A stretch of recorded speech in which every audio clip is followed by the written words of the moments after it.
Hello everyone, my name is Riddhi. यहाँ पर हम कुछ क्वेश्चंस वो डिस्कस करेंगे जिनमें कुछ कोट्स टाइप क्वेश्चंस हैं। जैसे कि कोई थिंकर का कोई कोट आ जाता है, जैसे कि यहाँ पर जॉन क्लेमेंस का एक क्वेश्चन है, अर्नेस्ट बाकर का एक क्वेश्चन हो जाएगा, या फिर कुछ ऐसे बहुत ही लॉन्ग क्वेश्चंस होते हैं जिसमें हमें पता नहीं होता कि हमें ये कैसे डील करने हैं, या फिर कंफ्यूजिंग होता है। कुछ स्टेटमेंट्स ऐसे होते हैं जो हमें समझ नहीं आते कि इनमें डिमांड क्या है क्वेश्चन की और हमें आंसर लिखना क्या है। तो एक एक करके ये 2-5 मिनट में हम लोग थोड़ा सा अप्रोच टाइप इसको समझेंगे। तो सबसे पहला क्वेश्चन है, political theory is not an escape mechanism but an arduous calling.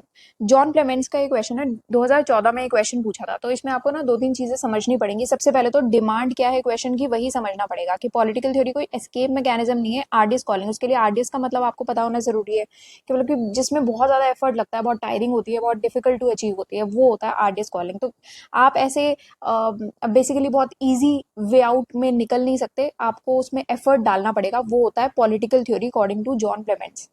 तो यहाँ पर आपको इसको आंसर को कैसे अप्रोच करना है, पहले तो आप डिमांड समझ के उसको स्ट्रक्चर बनाओगे और उस हिसाब से आंसर लिखोगे। पर उससे पहले आप एक चीज ध्यान रखना, कोई भी क्वेश्चन आता है उसमें कुछ आपको इंपॉर्टेंट कीवर्ड्स आपको जरूर नोट करके रखने हैं। जैसे इस पर्टिकुलर क्वेश्चन के कीवर्ड्स कुछ रहेंगे यहाँ पर, जैसे दे रखे हैं कि एनालिटिकल एंड नॉर्मेटिव, जो कि इनके की कैरेक्टरिस्टिक्स हैं।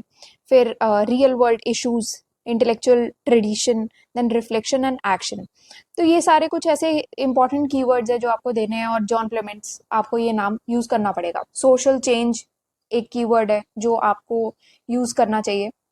आफ्टर दैट कुछ फाउंडेशन ऑफ पॉलिटिकल साइंस, ये आप यूज कर सकते हो। Engagement with real world issues, क्योंकि यहाँ पर आपको क्या करना पड़ेगा, पॉलिटिकल थ्योरी को इस तरीके से लिंक करना है कि वो आज के जो रियल वर्ल्ड इश्यूज है या चैलेंजेस है उसको टैकल कैसे कर पा रही है। तो ये आपको अप्रोच रखनी है। तो इसमें आप स्टार्ट करोगे जॉन क्लेमेंट्स के कोट से ही, जहां पर उन्होंने एम्फेसाइज किया है कि पॉलिटिकल थ्योरी बहुत ही रिगरस और सीरियस डिसिप्लिन है।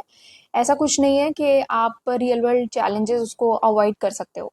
कुछ इंपॉर्टेंट आप कीवर्ड्स यहाँ पर हाईलाइट कर दोगे, देन आप अपने आंसर को स्ट्रक्चर करो। इंट्रोडक्शन दो पहले तो। इंट्रोडक्शन में आप ब्रीफ एक्सप्लेनेशन दो, कौन से ऐसे आइडियाज हैं जिसमें पॉलिटिकल थ्योरी बहुत ही सीरियस और डिमांडिंग लगती है और आप रियलिटी के से एस्केप नहीं कर सकते वो चीजें। फिर की कैरेक्टरिस्टिक्स आप उसमें बताओगे जो मैंने आपको अभी बताई है। इसमें आप ना दो तीन चीजें मेनली मान के चलना और उसी में ही आपको अपना आंसर डिवाइड कर देना है। जैसे कि आप इसको एक तो एनालिटिकल और नॉर्मेटिव, इन दोनों के पर्सपेक्टिव से आप मान के चलो, मतलब कि डिस्क्रिप्टिव और प्रिस्क्रिप्टिव एलिमेंट्स इन दोनों में आप ऐड करना। फिर रियल वर्ल्ड इश्यूज आपको ऐड करने हैं यहाँ पर, स्पेशली अगर क्राइसिस का टाइम पड़ जाता है तो उस सिचुएशन को कैसे हैंडल करनी है। फिर उसके बाद इंटेलेक्चुअल ट्रेडिशन में आप लिखोगे कि जैसे कुछ पॉलिटिकल थ्योरी का क्या नेचर है एग्जैक्टली वो आप यहाँ पर मेंशन करोगे।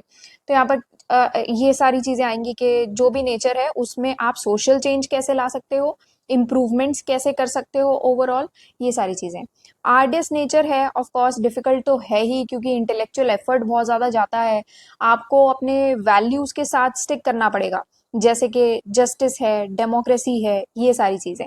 ठीक है। फिर आप एंड में उसको क्रिटिकली एनालाइज करोगे, जिसमें आप बताओगे पॉलिटिकल थ्योरी का डुअल रोल कैसे है, कैसे सोसाइटी के इश्यूज को रेक्टिफाई किया जा सकता है, पॉलिटिकल थ्योरीज ने इतने चैलेंजिंग क्वेश्चंस को किस तरीके से आंसर किया है, सोसाइटल वैल्यूज से उनकी कमिटमेंट क्या रही है। कुछ आप इंपॉर्टेंट थिंकर्स भी यहाँ पर ऐड करना, जैसे कि प्लेटो है, एरिस्टोटल, जॉन रॉल्स, हैना अरेंट, ये सारे वो प्रोमिनेंट पॉलिटिकल थिंकर्स हैं जिन्होंने artist nature of political theory पर काफी काम किया है, उनके कॉन्ट्रीब्यूशन रहे हैं।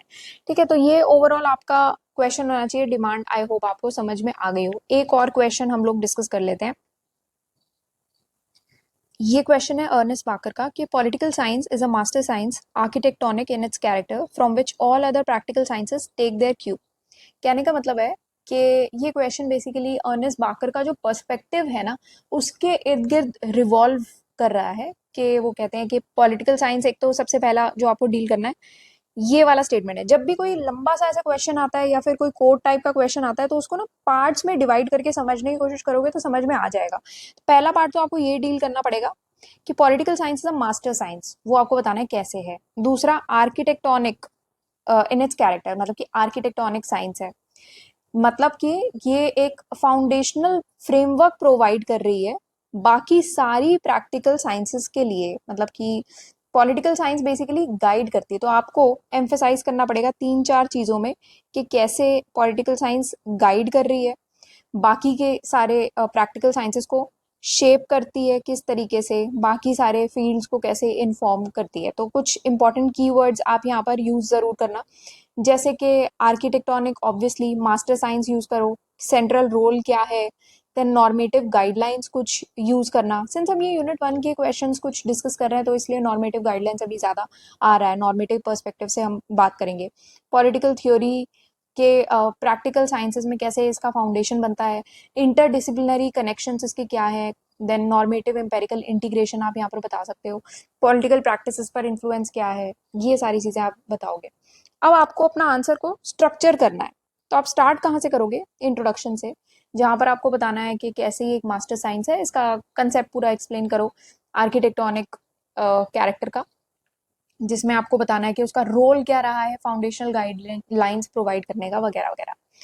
अब दूसरी चीज आपको बतानी है कि पॉलिटिकल थ्योरी आर्किटेक्टोनिक कैसे है, इसको अब आप थोड़ा सा बेटर एक्सप्लेन करोगे। इंट्रोडक्शन पे आपको ये ध्यान देना है कि मान लो अगर 10 नंबर का क्वेश्चन है, तो ये जैसे पर्टिकुलर 10 नंबर का क्वेश्चन है, 6 क्वेश्चन पूछे वो उस हिसाब से है, तो 10 मार्कर क्वेश्चन पे इंट्रोडक्शन और कंक्लूजन पे बहुत ज्यादा फोकस नहीं किया जाता, सीधा मुद्दे की बात की जाती है। तो उसमें आपको आर्किटेक्टोनिक को सीधा एक्सप्लेन करना है कि उसका सेंट्रल रोल क्या है, कैसे पॉलिटिकल थ्योरी एक गाइडिंग फोर्स बनती है पॉलिटिकल साइंस के अंदर, कॉन्सेप्चुअल फ्रेमवर्क, नॉर्मेटिव गाइडलाइंस वगैरह कैसे प्रोवाइड करती है।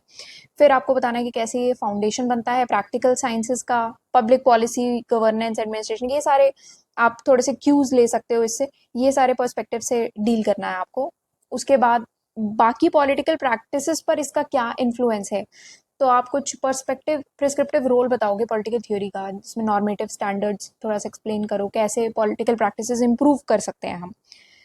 उसके बाद पॉलिटिकल थ्योरी का इंपॉर्टेंस क्या है वो आप बताओगे, उसकी कॉम्प्रिहेंसिव अंडरस्टैंडिंग में चले जाओ, justice, democracy, best political order बनाने में ये सारी हेल्प करती है, अच्छी अच्छी चीजें यहाँ पर लिखनी है। इंटरडिसिप्लिनरी कनेक्शंस बनाने में, मतलब कि आपको बताना है फिलोसफी, हिस्ट्री, इकोनॉमिक्स, सोशियोलॉजी, ये सारे जो अलग अलग फील्ड्स है ना, यहाँ से थोड़े से इनसाइट्स लेके उसको इंटीग्रेट कर दो पॉलिटिकल थ्योरी में। ये आपका इंटरडिसिप्लिनरी कनेक्शंस बना दिया, तो ये आपका डिस्क्राइब करेगा architectonic character. Then normative and empirical integration आप यहाँ पर बात करोगे, जिसमें बताओगे कि थियोरेटिकल आइडियाज को अगर आप प्रैक्टिकल रियलिटीज के साथ मर्ज करते हो तो वो कितना अच्छा एक्शनेबल और रेलेवेंट बनता है। अब ये क्वेश्चन आपको इस तरीके से टैकल करना है। एक क्वेश्चन हम और देखेंगे, ये क्वेश्चन है, what is meant by behavioural approach to politics, is it a full proof approach, how far is it correct to say that the behaviour approach to political analysis appeared in order to counteract the Marxist approach. ये 1998 का question है, again एक 10 marker question है, तो सीधा आपको मुद्दे की बात करनी पड़ेगी। 2-3 चीजें हैं इसमें, देखो बहुत लंबा क्वेश्चन है, तो उस क्वेश्चन को आप कुछ कुछ पार्ट्स में डिवाइड करके समझने की कोशिश करना। जैसे पहला पार्ट रहेगा what is meant by behaviour approach to politics, पहला तो यही है। यहाँ पर आपको क्या करना है, क्लियरली डिफाइन करना है बिहेवियर अप्रोच क्या है पॉलिटिकल साइंस में। Is it a full proof approach, तो यहाँ पर आप क्या बताओगे कि स्टार्टिंग में ही कि इम्पेरिकल, ऑब्जेक्टिव और साइंटिफिक कैरेक्टरिस्टिक्स कुछ कुछ आप यहाँ पर एक्सप्लेन कर दोगे, तो की कैरेक्टरिस्टिक्स पे आप यहाँ पर फोकस कर सकते हो। अब आपको बताना है कि कैसे ये एक सिस्टमिक एनालिसिस, ऑब्जर्वेबल बिहेवियर और वैल्यू फ्री रिसर्च, ये एक कीवर्ड है, इंपॉर्टेंट कीवर्ड है, वैल्यू फ्री रिसर्च पर किस तरीके से ये फोकस करती है, ये आपको नोट करके रखना है। उसके बाद आपको बताना है कि how far is it correct to say that the behaviour approach to political analysis appeared in order to counteract the Marxist approach, मतलब कि एक तो फुल प्रूफ अप्रोच को थोड़ा सा आपको डिटेल में एक्सप्लेन करना पड़ेगा। यहाँ पर आप बताओगे फुल प्रूफ वाले सेक्शन में कि इफेक्टिवनेस इसकी क्या है, मतलब कि अगर आप बिहेवियर अप्रोच की बात करते हो वो कैसे फुल प्रूफ है, मतलब कि आप उसकी स्ट्रेंथ बताओ, जैसे कि एम्पेरिकल रिगर बताओ, ऑब्जेक्टिविटी बताओ इसकी, फिर आप इसकी वीकनेसेस बताओ कि नॉर्मेटिव कंसर्न्स को ये निग्लेक्ट कर देती है, ठीक है, कंटेक्चुअल फैक्टर्स को कंसिडर नहीं करती, ये सारी चीजें आप बताओ, ये नेगेटिव इम्पैक्ट्स हैं। तो आपने क्या किया, फुल प्रूफ अप्रोच प्रूफ करने के लिए आपने उसकी इफेक्टिवनेस बताई, उसकी स्ट्रेंथ और वीकनेसेस पर फोकस कर दिया। अब थर्ड पार्ट ये आता है, आपको मार्क्सिस्ट अप्रोच के साथ इसका रिलेशनशिप बताना है। तो सबसे पहले तो आपको ये डिस्कस करना है कि कितना सही है कहना कि बिहेवियर अप्रोच काउंटर एक्ट करने के लिए आई थी मार्क्सिस्ट अप्रोच को। तो उसमें आपको मार्क्सिस्ट अप्रोच के साथ बिहेवियर अप्रोच का जब आप रिलेशनशिप बताओगे तो सबसे पहले तो आप कंट्रास्ट में बात करोगे कि बिहेवियर अप्रोच कंट्रास्ट करती है मार्क्सिस्ट अप्रोच के साथ। तो यहाँ पर स्पेसिफिकली ये एमर्ज इसलिए हुई थी कि मार्क्सिज्म को काउंटर एक्ट करने के लिए एक साइंटिफिक वैल्यू फ्री ऑल्टरनेटिव देती थी। मार्क्सिस्ट का जो नॉर्मेटिव और आइडियोलॉजिकल क्रिटिक चलता था पॉलिटिक्स में, उसका एक साइंटिफिक वैल्यू फ्री ऑल्टरनेटिव था, क्योंकि मार्क्सिज्म यही मानते थे कि आपको एक इक्वल सोसाइटी बनानी है और कैपिटलिज्म के अगेंस्ट जाते थे। तो यहाँ पर बात की गई थी कि एक वैल्यू फ्री ऑल्टरनेटिव की। तो एक बैलेंस पर्सपेक्टिव आपके आंसर में दिखना चाहिए कि लिमिटेशंस भी बिहेवियर अप्रोच की दिखनी चाहिए, साथ ही साथ कॉन्ट्रीब्यूशंस भी दिखना चाहिए। तो कॉन्ट्रीब्यूशंस प्लस लिमिटेशंस, दो तरीके की चीजें यहाँ पर आंसर होनी चाहिए। उसके बाद आप अलग अलग चीजें बता सकते हो, कुछ थिंकर्स पर्सपेक्टिव आप ऐड ऑन कर सकते हो। ये एक अलग मैटर हो जाएगा कि आप क्या क्या ऐड कर रहे हो, वो आप अपने तरफ से देख लेना। एक चीज और, जब आप थिंकर्स की बात कर रहे होंगे तो दो तरीके के थिंकर्स पर आपको फोकस करना है when you talking about behavioural approach. पहला रहेगा डेविड ईस्टन। तो इनके ऊपर आप जरूर अपने कुछ पॉइंटर्स प्रिपेयर करके जाना। और दूसरे रहेंगे स्किनर,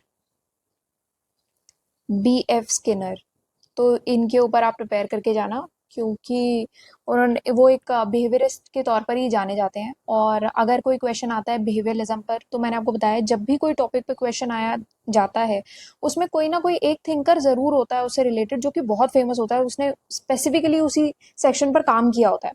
तो यहाँ पर क्या है, वो स्किनर है। तो उनके बारे में आप जरूर पढ़ जाना, कुछ पॉइंटर्स अपने पहले से ही रेडीमेड बना के रख के जाना, ताकि एग्जाम में इतना टाइम होता नहीं है कि हम सोच के आंसर प्रिपेयर करेंगे। ऑलरेडी जो भी आपका प्रिपेयर्ड आंसर है वो वहां पर आपको कर बस लिख देना है। टाइम बाउंड मैनर में चलना है। और अगर कोई और क्वेश्चन हो तो आप कमेंट करके पूछ सकते हैं।